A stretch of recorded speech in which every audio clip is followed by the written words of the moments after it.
Hello everyone, Wenzeltron here, and we're back on Heroes of the Storm, and today actually is a little bit of a different one. Not really different per se, but more of like a new idea that I've been tossing around in my head, which is since the laning changes are happening with the removal of ammo on towers, and basically you have to commit to pushing lanes, that's going to change the laning dynamic considerably. Because currently right now, what you'll do is you'll roam around mostly, and you will kill minion waves on the enemy team, and then wait for them to push into the friendly towers, and then those towers will then soak up ammunition, or those minions, sorry, will soak up the ammunition from the enemy towers, and eventually, after a couple waves or so, you'll have a tower or a few towers that have no ammo, which means there is little to zero threat on your team to go in and just push those towers down.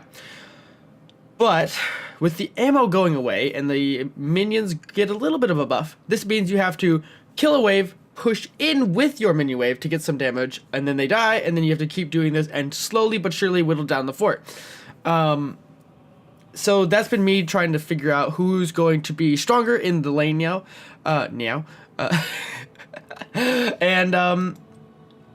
You know, we have the typical candidates of like Tahaka, you have Leoric, which also has been playing around in my head. And as you see on screen, you also have Falstead. We have Illidan. Illidan came back into the meta for a little bit. Since then, he has dropped off, but yet again, he is a very self-sufficient hero in the game, has saw the resurgence of the Hunt coming into the meta, and also on top of all the laning changes, there's the changes with the mercenary camps as well. And Illidan is, yet again, another one of those heroes that can solo camps. Just like Sonya, but almost, I would say, better than her.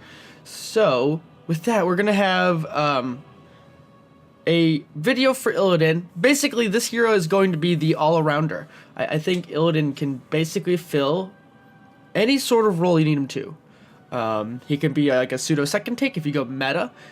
He can be that off-soaker, and then joining the fight with a pseudo-global at 10.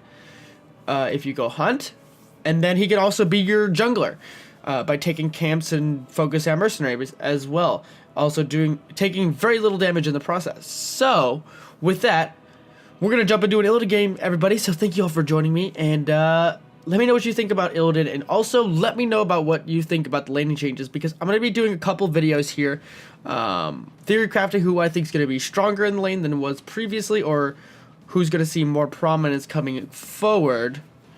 But this is going to be weird, everybody. The meta is about to be shaken up quite a bit. So, without further ado, let's get in this game with Illidan. No, impossible. I forgot to have the Illidan announcer. So, we are on Infernal Shrines. Perfect map to talk about solo laning stuff and things. This is going to be pretty good. Our team is weird. We have Alexstrasza, Zavala, Zarya, Nova, and Illidan. Looks like I'm going to have to be a pseudo tank on this game, so we might go meta. But 5, 4, 3, 2. Let's see. So normally at level 1, you're going to go for Immolation Aura at level 1 here. So this is a AoE around your hero. After you press your W ability, which is Sweeping Strike. So just to go over abilities here, we got Sweeping Strike, which is a straight line dashing AoE cleave type. You pass through enemy minions and heroes as well with this, and then it activates your damage over time aura upon casting for, I believe, 4 seconds. Yes. So this just helps you clear wave passively without actually doing anything. Your E is a dodging basic attacks, meaning no incoming base attacks, so against tracers, Valas, and the like, you will take very little damage, especially if you time it out properly. I'm going to head to the bot lane and stop Sylvan from doing Sylvan things, because she's annoying. There. And it looks like she's not afraid of me, so we're just going to pretend to not care about her for a little bit, and just kill the wave. Looks like the friendly team, though, did respond just in time to pick up that kill. So you've seen me use 2 of my abilities. Now for the last ability, we have Dive, which is a point-click diving over the enemy that you target, dealing them a small amount of damage. Also, the animation does have a slow. The enemy team has a Falstead as well, which is also cheating towers up and top. So I'm going to ping that so the friendly team can go deal with it. But I'm going to get on this. Oh, Butcher's on my butt. But I got a shield from our Oh, doesn't matter because I got spaghetti to death. Looks like we got it. Butcher still dies, but we still lost Valo in the process. Spaghetti Azmodan, super annoying. Let's see, is that what he's doing? Absolutely. So, Azmodan is doing... So this reduces the mana cost of the ability, but he still died. And it also makes it so that the range can increase up to 24%. This is the most annoying crap ever right now. Ugh. These passive push... These are things that aren't... Like... This is what I was meaning by, like, Sylvanas is going to be super strong coming forward because of her ability to do this stuff. She's just out of my range right now, and it's really, really annoying. So she almost died there. Looks like the enemy team is on the point for the most part, but I'm going to just go back over here, kill the lane, and keep getting experience. So, at this level range, you normally go for Fender Foe. This increases the... ability to use your Q on a friendly hero as well. Looks like they killed the Butcher, and they killed Ana. I'm just gonna stay here then. Since the kills are coming in, we're getting value. Alright, Sylva's up there now, so I'm gonna head into the friendly team. And I'll go on to Falstad first.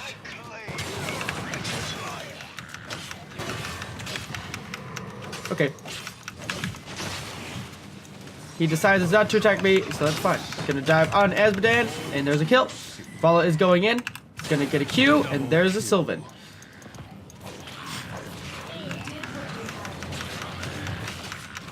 We're making it work, everybody. We're making it work. If Ana decides to come back, she's not gonna like me. Ooh. Butcher is in on our team, but he's not gonna make it out. Got a Q. Oh, he does have a cleave on me, so we're gonna back on out. So that is the brand I meant, not cleave. So every auto attack he hit lands on me will heal him for percentage of his HP. We don't want that happening, so I decided to kite backwards to prevent him from self-healing, and we got an easy kill. We're gonna go for a reflexive block. This will prevent us from taking damage. Looks like Falstad did fly away, but that's okay.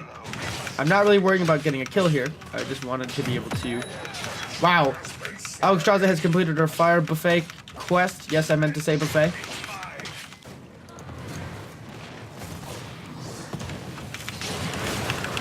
Yes, we have darkened form. Butcher goes down. That's huge for us. I got a Q in 1 second. Don't even need it. Gonna re-engage here. I was a little late on my W press there, but we still got the end kill too. Just like that. We're burning everything. I'm going to work on getting this camp while the friendly team finishes the fort. There we go.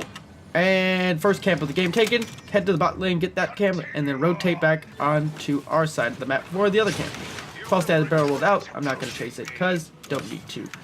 Don't need to risk too much life for a early game kill like so. Continue to get this camp.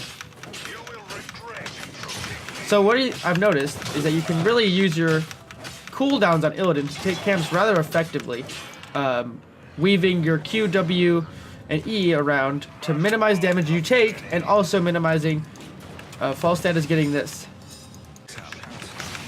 I just saw him fly and assumed he had gone bribe at level 1. So because of that, we're gonna go hunt.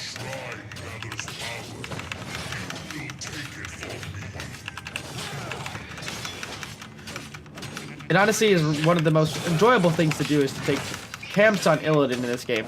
Looks like they got a super push in the top lane. They're actually maximizing what they can do, even though they're behind 2 levels, quite well. Azmodan is here, so we're gonna try and back on out. We should be able to get out, no problem. Little close, but we still did it anyways. Azmodan did try to dunk me, but his dunks won't do all that much damage, so we're doing fine.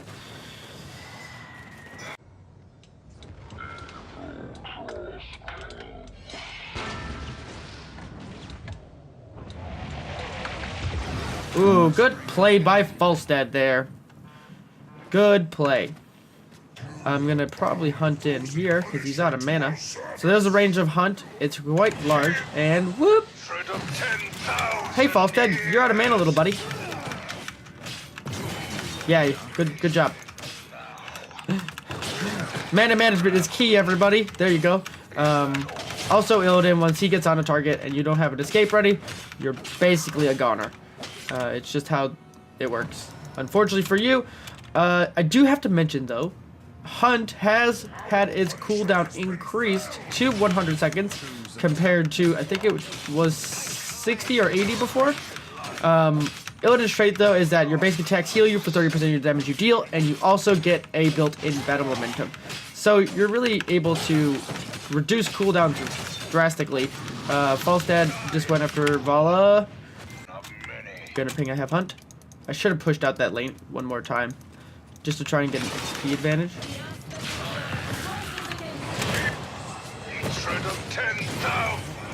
There's the kill.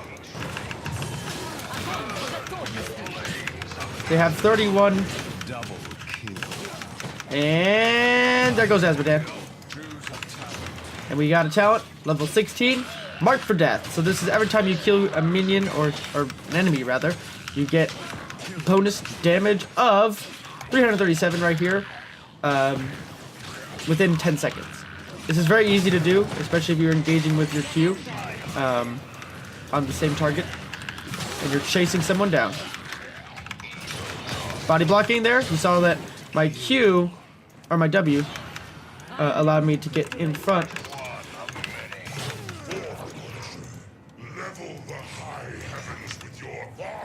I agree with Zarya here. You should take this camp.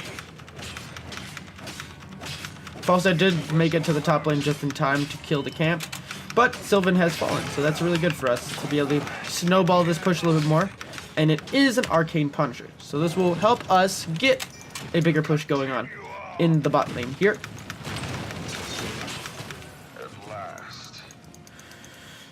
And this time I'm just going to stay with the team and make sure that we are getting as much value with this as possible. The sooner we get to keep, the better, because their team does have quite a big push potential to turn fights when they have an opportunity to do so. That was a miss on our team's part, but we're okay here still. Falstad has used his ult. Azman is using the demon invasion, but other than that, we're okay. I'm dead. So the Falstad did a ton of damage to me there. Like I said, he's doing the full W build. And the demon army did a little bit as well, but I was just a little too deep, and the barrel roll kept Falstad within my range, or within his range, a little too well. Zarya is probably going to fall here. She should turn on an auto attack because she's at full energy, but she is going to fall. Good sleep dart from the enemy Ana there, slowing down Vala just enough, and they pick up a third kill. If Butcher has his charge, Nova is pretty much gone.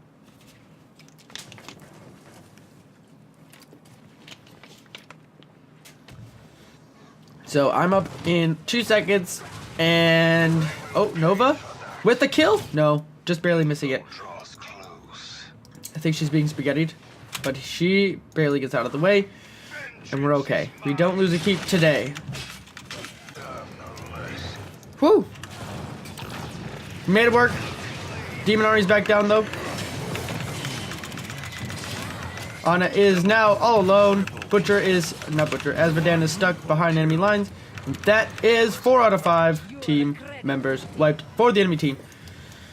Made it work. Falstad is doing Falstad things, but we can go take care of him really quick. Go get a quick Punisher, no problemo, and we're fine.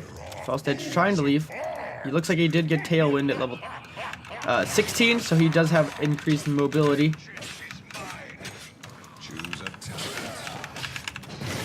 There we go. And level 20 is upon us. We're actually going to just go for... Any of these talents actually can work pretty well. But I think we're just going to go Bolt to be able to stay out of range of the enemy hero's abilities that will take us out more consistently, like Falstad's W or Lamb of the Slaughter.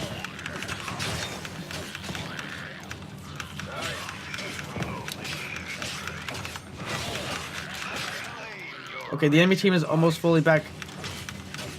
Falstad is 20 seconds behind. We are going to be at about 4. Hopefully, yeah, should be just about finished by the time they get back here. But yeah. So they will be all back up to defend this. But overall, we're still looking pretty for this. I'm going to ping that I have Hunt one more time. They're split right now. And the Lambda Slaughter misses. I'm going to just make sure I'm not being auto-attacked for no reason. But Butcher goes down. Alexstrasza flies in. She's now in her dragon form. She probably got the level 20 upgrade to the dragon form. Gonna just dodge the Falstad Hinterland Blast there. John Cena is now in. I'm gonna just focus the fort though. I'm sleeping. But there's no follow-up damage with their 1 melee dead. We are okay. Falstad is coming in from the side, so we gotta be a little careful. And now we'll just focus the core though. So we should be able to take this out rather quickly.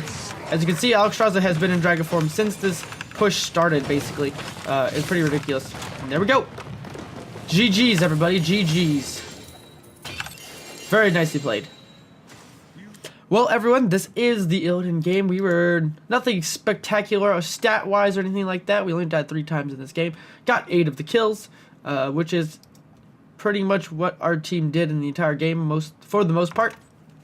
And then as for my town build, this is the standard build. So level 1 is Immolation, level 4 is Friend or Foe, level 7 Reflexive Block, mostly because they're mostly auto attacks, level 10 is Hunt, level 13 is Nimble Defender, just for more sustainability, and 16 is Marked for Death, so we can just do more burst damage on repeated cues diving on the enemy, and then Bolt, just to teleport around the map a little bit more to safety, and for aggressive plays, just getting out of AoE damage or just more of their channeled things.